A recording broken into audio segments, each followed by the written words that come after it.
And now to the latest on the Trump administration. The president has ordered the National Guard to take over policing in the nation's capital. Tonight, the mayor of Washington, D.C. is pushing back with crime stats and what she says they show. ABC's Mary Bruce has the latest. For the first time in American history, the president seizing control of the police in the nation's capital and deploying hundreds of National Guardsmen. Trump says to fight crime on the streets of Washington, D.C. I'm announcing a historic action to rescue our nation's capital from crime, bloodshed, bedlam, and squalor, and worse. This is Liberation Day in D.C., and we're going to take our capital back. President Trump declaring a public safety emergency in D.C., painting an apocalyptic picture, adamant crime is spiraling out of control. But his depiction stands in stark contrast to the official figures, which show crime in the capital is actually in decline. Violent crime recently hitting a 30-year low, down 26% since last year. Burglary down 19%, murder down 12%. Still, the president said today the D.C. police will now be able to do whatever they want. Standing there and people are spitting in their face and they're not allowed to do anything. But now they are allowed to do whatever the hell they want. Mayor Muriel Bowser today acknowledging her hands are tied. D.C. is not a state, and the president does have the authority to take over the city's police department. While this action today is unsettling and unprecedented, I can't say that given some of the rhetoric of the past, that we're totally surprised. The president has shown an eagerness to use military force in major cities. Earlier this summer, sending 4,000 National Guard troops and 700 Marines to quell immigration protests in Los Angeles.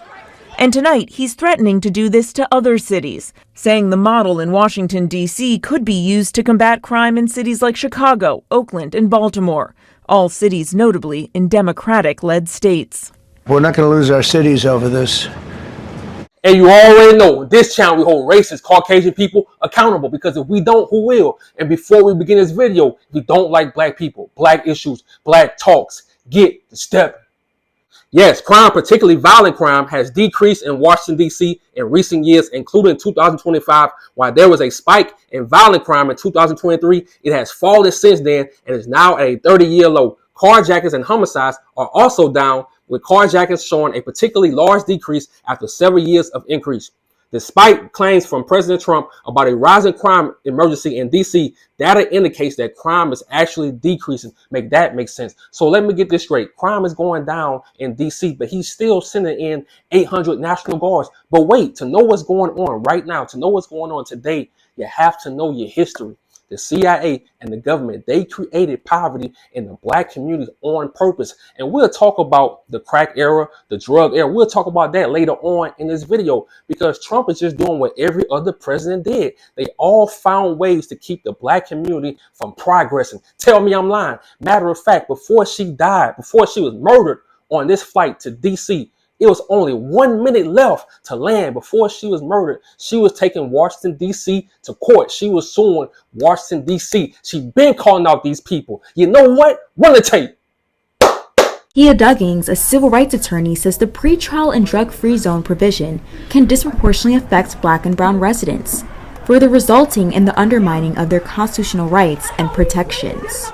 Once you put somebody in a cage, especially pre-trial when they're still legally innocent, their whole life is destabilized. They lose their housing. They, might lose access to their children. And so once they get out of the cage, even if they're found innocent, their life has fallen apart, which leads to to less safety and more danger for the community members.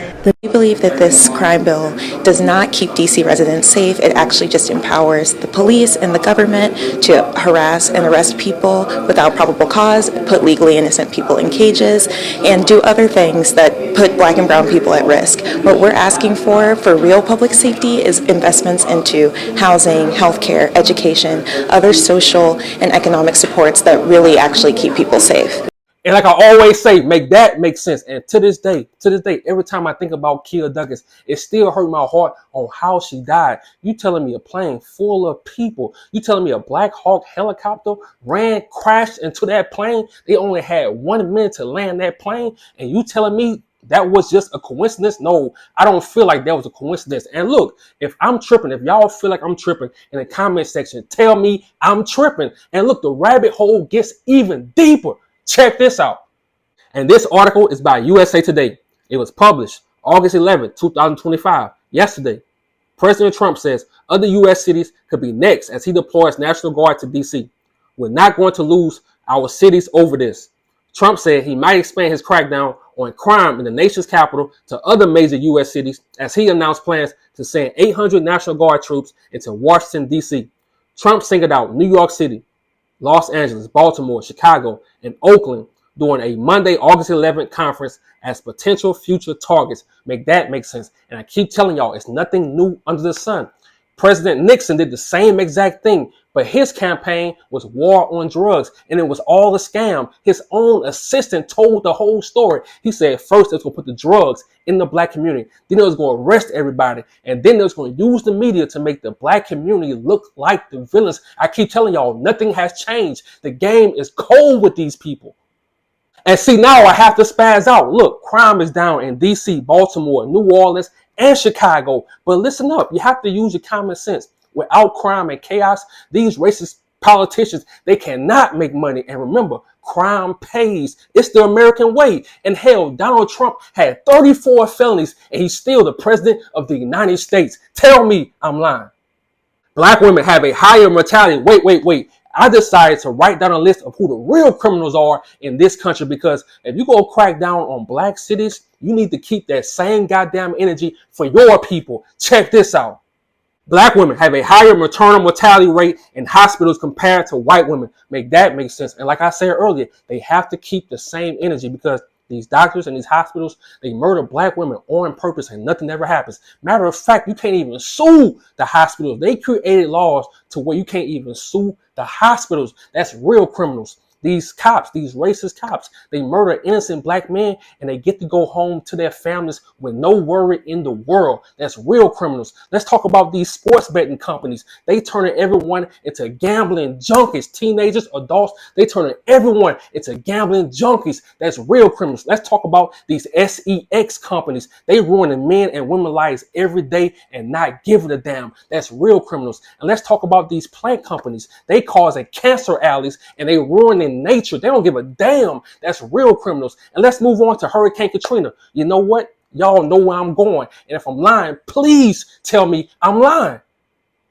So before I go, I have to say this. I have to speak from the heart. And the words of Tupac, some things will never change. So to my people, it's time for us to be more self-reliant. It's time for us to communicate better. And look, if you're a content creator and you speak up for black people, a lot of the times, you're not going to get no sponsors. You're going to get people making videos about you. You're going to get people saying things about you. Assume it is what it is. You have to stand on business because it is what it is. I'm out.